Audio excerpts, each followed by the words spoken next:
Alors,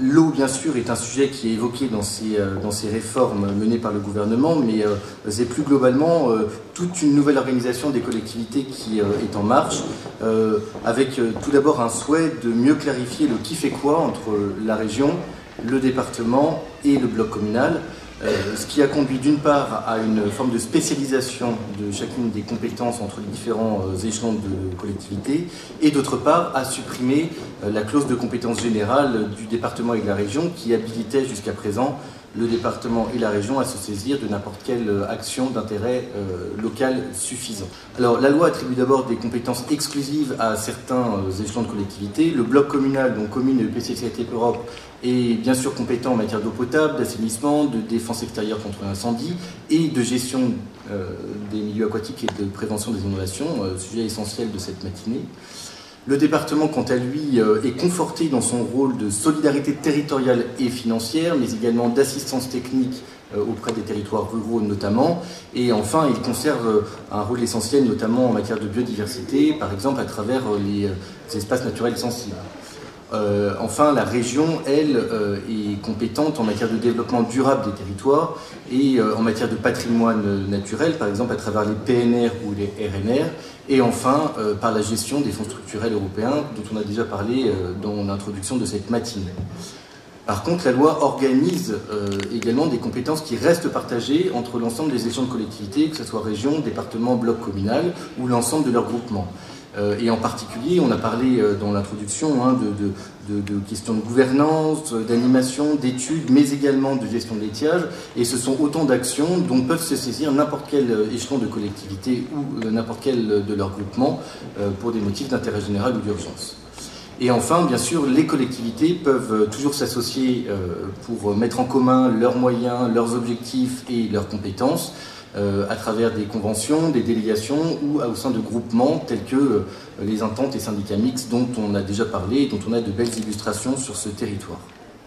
Demain, il faut trouver les maîtres d'ouvrage locaux qui porteront l'ambition de cette gestion de l'eau et des milieux aquatiques et de la prévention des inondations, puisque on est aussi sous la contrainte, le maire de Cahors l'a dit, et il nous faut aussi parler évidemment de cette loi NOTRe. Moi je considère qu'heureusement elle a mis les butoirs 2018 et 2020 pour trouver les solutions. Je ne suis pas persuadé pour ma part que le renvoi aux EPCI soit le bon choix.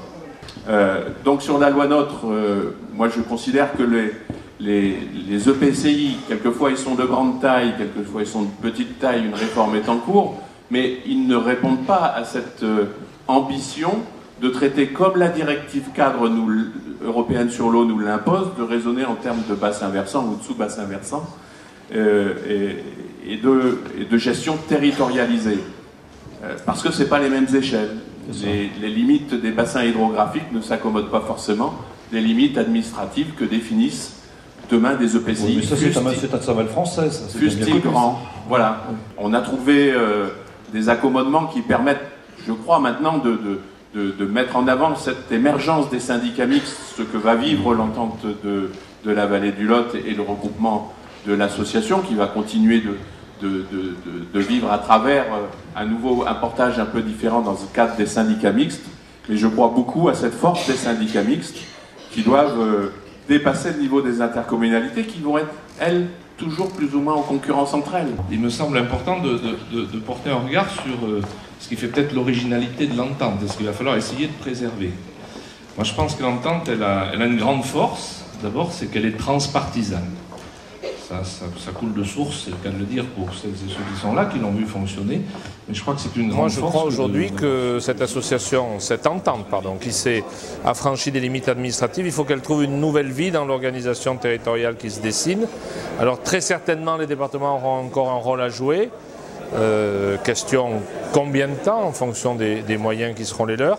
Mais je crois qu'autour de ces départements, amont comme aval, il faut fédérer les communautés de communes, peut-être les nouvelles régions, et puis peut-être plus largement aussi les acteurs, que ce soit les acteurs touristiques ou les hébergeurs ou les producteurs aussi d'énergie. Je crois que c'est important d'arriver à fédérer tout ce monde et puis peut-être, ce qui a fait la force de l'entente et ce qui doit demeurer, parce que ça pour le coup c'est capital, y compris pour un département et peut-être surtout que pour un département comme le Cantal, c'est l'idée même d'assurer et de garantir un équilibre entre l'amont et l'aval. Tout ça c'est un tout, c'est un vrai bel exemple de projet partagé.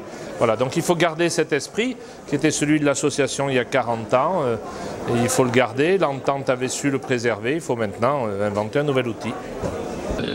L'intérêt d'avoir effectivement une gestion par bassin versant avec des structures professionnelles, des structures qui voient bien l'intérêt entre l'amont et l'aval, est évident. À l'origine, la question était une question d'inondation. On voit bien que c'est quelque chose de prégnant pour structurer une question de bassin versant.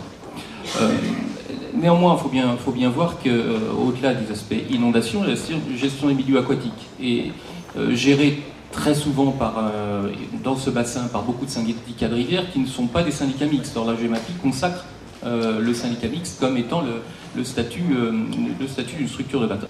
Alors, moi ce que j'ai dit à mes équipes, c'est ce que Vincent Necker a dit aussi, non, voyons les opportunités qu'on peut saisir de cette évolution, de cette GEMAPI. Et donc, faisons l'état des lieux, regardons, et rentrons en discussion, ayons dans ces cas-là une vision, je dirais, moyen-long terme sur ces structures efficaces sur le plan économique, efficaces sur le plan technique, et la capacité technique et financière est un des éléments importants, et c'est tout le sujet de la notion de bassin versant. Je dirais, GEMAPI, pour nous, bassin hydrographique, c'est une bonne chose. Maintenant, la problématique que nous posons aujourd'hui, c'est quelle gouvernance et avec qui ?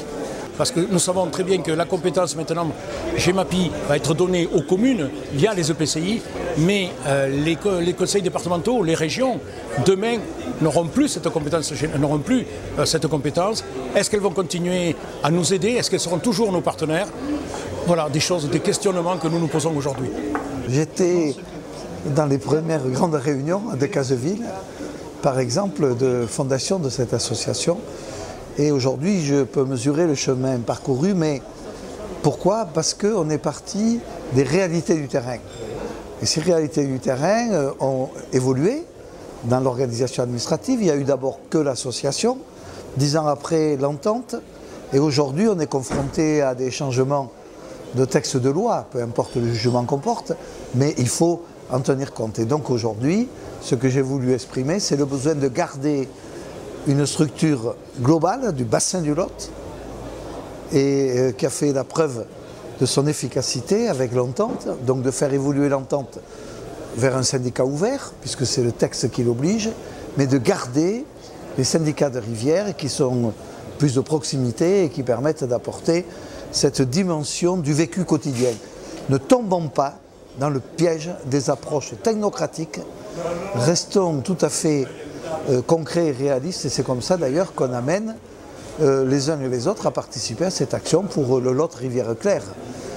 On ne fera pas du développement durable les uns contre les autres, mais les uns avec les autres. Et il y a longtemps que je suis mobilisé dessus, il faut qu'on ait avec les régions qui maintenant gèrent des fonds européens, avec des choix qui sont faits sur un plan européen par rapport aux énergies renouvelables, il faut utiliser l'ensemble de ces moyens européens, parce que le vrai problème, c'est qu'on va manquer de ces moyens. Et donc allons chercher là où ils sont. Comme j'ai pu le dire ce matin, la concession Lot Truyère est en renouvellement. Donc deux possibilités, soit elle sera mise en concurrence, soit compte tenu des gros investissements à réaliser qui permettraient de satisfaire les objectifs de la loi sur la transition énergétique, il y aura possibilité de prolonger cette concession. Dans ce cas-là, il y aura des investissements importants réalisés de l'ordre du milliard d'euros.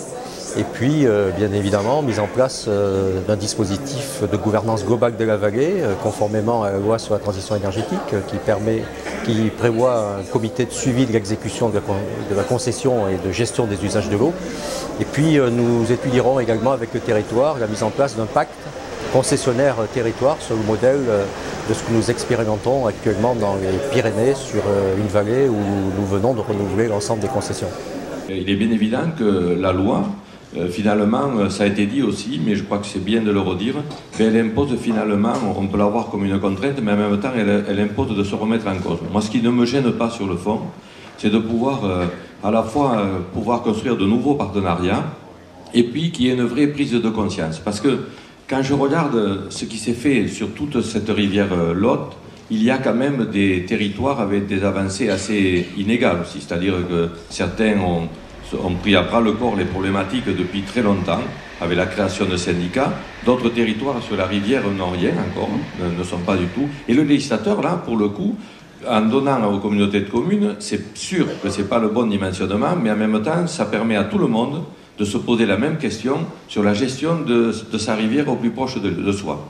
En même temps, on sait très bien que la réussite, justement, c'est de le voir sur un bassin versant et non pas, bien sûr, à l'échelle d'une communauté de communes. Donc je crois que le président que je suis de l'Entente aujourd'hui doit prendre son bâton de pèlerin avec la directrice et nous allons aller rencontrer tous les acteurs. Je crois que c'est nécessaire. Moi, je suis convaincu qu'on est dans la bonne échelle, dans la bonne pertinence, et malgré donc l'arrivée de la loi NOTRe qui aurait tendance à vouloir séquencer cette politique en communauté de communes, je crois que l'essentiel des élus ici présents ont bien compris que ce n'était pas le bon niveau et qu'on a toute notre pérennité donc devant nous, je le crois, j'en suis au moins convaincu, mais bien sûr se posera comme partout la question des moyens. Je suis aussi vice-président du département du Lot, le président est en face de moi, et bien sûr, on parle en permanence des moyens. Je suis aussi président d'une communauté de communes et on parle des moyens.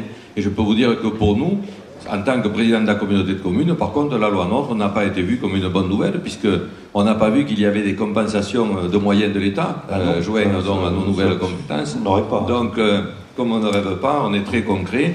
Donc, on voit bien qu'il va falloir, plus que jamais, partager ces problématiques à venir. Voilà. Et donc...